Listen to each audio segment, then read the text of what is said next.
Hi everybody, this is Yeli, and today is my day 72 on a GLP-1 shot, and it is my day 8 with Ozempic, which means that last night at 9 p.m. I had my second shot. And I kind of want to update you guys on how things are going.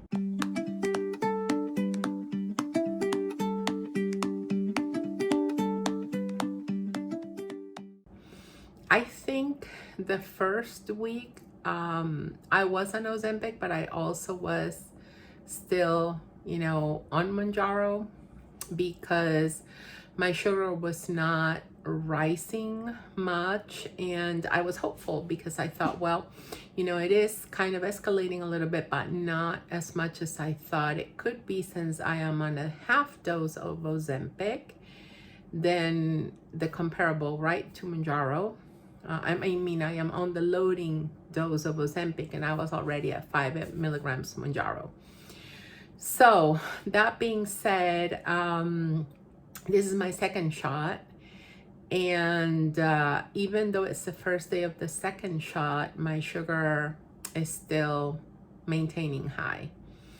So there is a big difference. I feel that for my sugar, Mounjaro kind of acted faster and for a longer period of time. I feel that by day 4 of after injection shot, I see a drastic change in my sugar levels with Ozempic.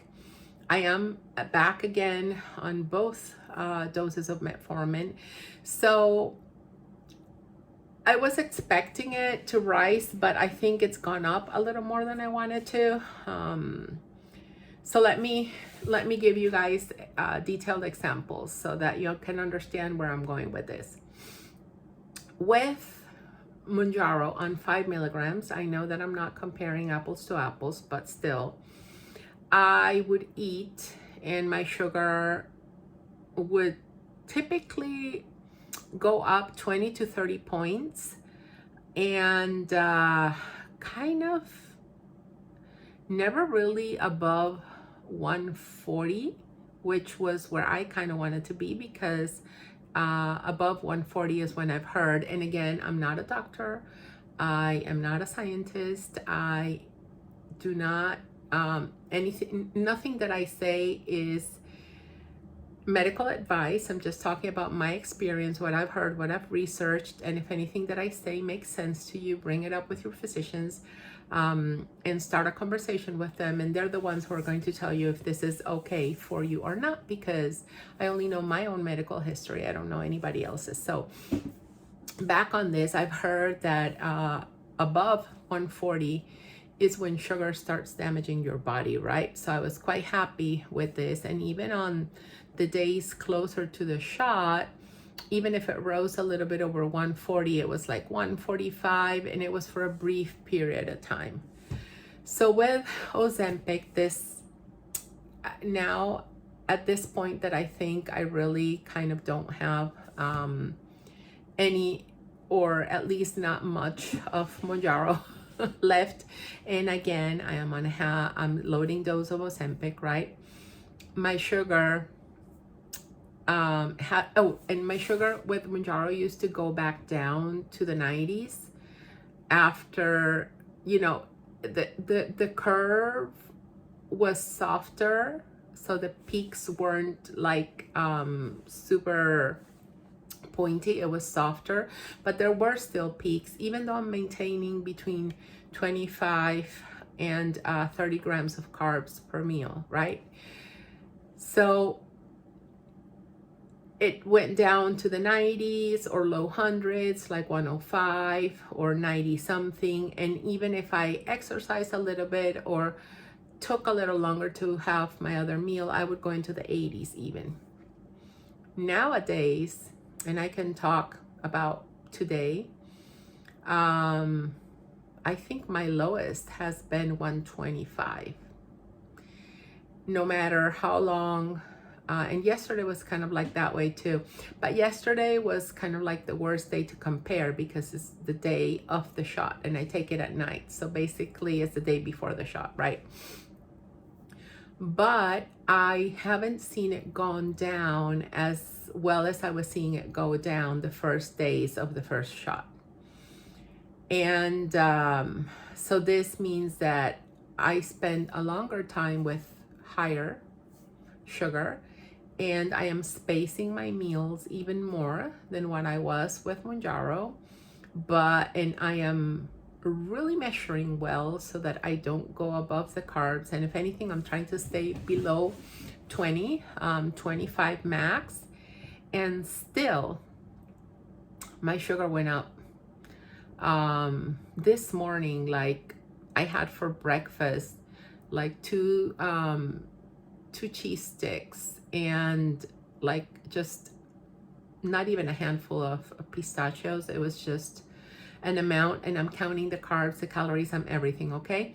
But I do that so that when I have my yogurt, which is the carby part of my meal, and not that many carbs at that, right? Because I was measuring really well to not go over the 20, that the spike is not so big. However, it did spike 30 points. So by eating less carbs, it's still spiking 30 points. And sometimes it spikes a good 50 points, even if it's the same meal. So it all depends, I'm sure, of like the stress level, cortisol levels. There's other factors in it. It's not just medicine and what I eat. But what I'm saying is that my daily average, which is the one thing that I can compare really well, and my daily average was 109 with Mounjaro, right? And if it was kind of on the high side, it was 112. And my daily average right now is 127. And what scares me is that it keeps on going up. And I'm feeling it. I'm feeling tired. I'm feeling the effects of having a higher blood sugar. So I might need to reach out to my doctor. But if by the end of week 2, it just has kept on escalating and escalating, I'm going to reach out to my doctor, because my A1C projections were between 6.0 and 6.1. And now my A1C projections are 6.3. And I don't want it to keep on going up, right? Because it's like, that's not the ideal. Now, the good news is that on the food side of it, I am not getting hungry, and I don't have the food chatter. Like with Mounjaro, it was always weird how the food chatter seems like it was even chemically induced, because I had not had food chatter that way in ages, right? Because that's something that I've managed with a lot of emotional, physical, and spiritual work. But with Mounjaro, I was having a level of food chatter that was just like unprecedented for me. I've never had that level of food chatter. But with Ozempic, I don't have that. And is it because I'm still in the first shots? I don't know, maybe. But thankfully, I can spend longer time in between meals before eating again, because I need it for my sugar to really go a little bit lower, right? And the other thing that my doctor was super happy was that my variability percentage was low. I can't see that. Like, I don't have the measure of the variability percentage, but just seeing how much my sugar is increasing compared to how much it was increasing per meal, I'm sure that's also going to go up, right? So it's a give or take. In terms of my relationship with food, Ozempic is working well for me. But in terms of my sugar, I'm sure I will need to titrate up, unless there's something that my body hasn't quite caught on to yet.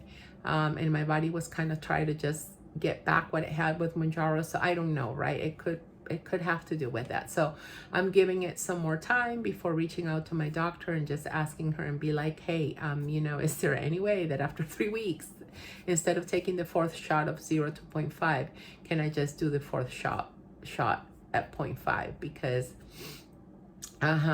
yeah, I can feel it, and there's a big difference in how I'm feeling. The other good thing is that I know that this is temporary. I know that this is a temporary setback, and that this is not going to be this way forever, which means that as I titrate up and as my body gets used to Ozempic, whichever, both or both of those, I know that my sugar is gonna stabilize again and go back down, and I know that the variability is going to be better, and I'm going to be in a much better place like I was. Is it frustrating to kind of have a setback when I was doing so well and looking forward to just continuing the way I was and continuing the progress? Yeah, of course it is. But I'm also really focused on the positive right now, and just seeing that I'm not having a reaction. I'm not having side effects. That's another good thing.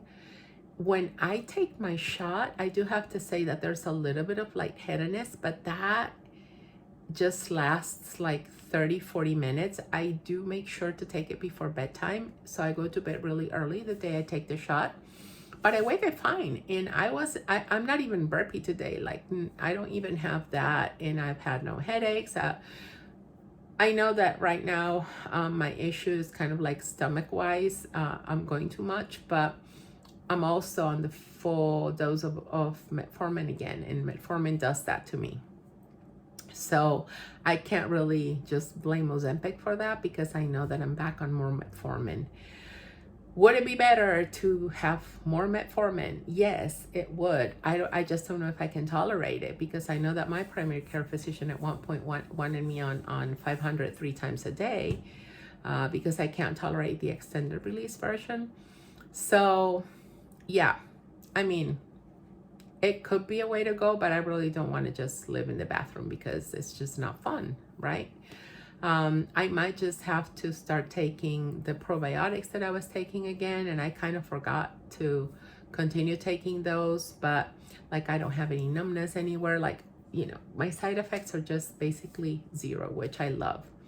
The only thing at this moment is the sugar, but I can't say that I don't love it, and I can't say that it's not working, just because I know that I took a step, like, I took a few steps back in terms of dosing. And I know that some of you just kind of wanted me to have to update you on how it's going. So this is why I'm filming this video. In terms of weight, with Ozempic, at some point, I had my lowest weight, and it was like 12.5, almost 13 pounds lost. But 2 nights ago, I had a later dinner, and my weight went up like 2 pounds just because of that. So I'm in a fluctuation. However, it's also to be expected, right? My sugar is going up. Yeah, anyway, I feel more tired. I also can feel how I get a little crankier because of my sugar being higher. So I've upped my meditations. I'm walking more. I'm very mindful of doing the Pomodoro method, and every 30 minutes getting up and walking. I used to walk for 3 minutes. I'm walking for 5. I'm trying to walk after meals. It's harder though, super hard, because I don't feel that I have the energy. I'm tired, but I'm trying to do it. I'm trying to manage as much as I can, side effects and all that stuff, because I kind of just have to keep going, and I know it's going to get better. So yeah, just wanted to update you on not having any type of side effects, on being on my second shot, how my sugar is going, how my weight and my relationship with food and the food chatter. So 0 food chatter, no side effects, higher sugar, not really hungry in between meals, and waiting for my meal without any problems. I don't have problems eating. When I sit to eat my meal, I can eat it completely. Every now and then I feel like I would have been able to eat more, but if I wait a little bit, my stomach gets a signal that it's okay, and then I'm fine. So yeah, this is where I am right now. I hope you guys are doing great. And for those of you that are still on Mounjaro, leave me a comment. Tell me about your journey. I love hearing your success stories and how it's working so great for you. And if you're on Ozempic, also let me know, especially if you have diabetes and you're on Ozempic. I'd love to know like your journey and how your sugar expressed itself in the first few weeks, and when did you start kind of seeing the effect of the sugar going down more. Yeah, I love all that information just to have something to look forward to, right? So anyway, thank you so much. I'll keep you guys posted and I'll update if there's anything new that that comes up. But for now, this is it. And yeah, subscribe, hit the bell notifications, leave me a comment, hit the like button if you like this video, and I will see you in the next one. Bye. Thank you.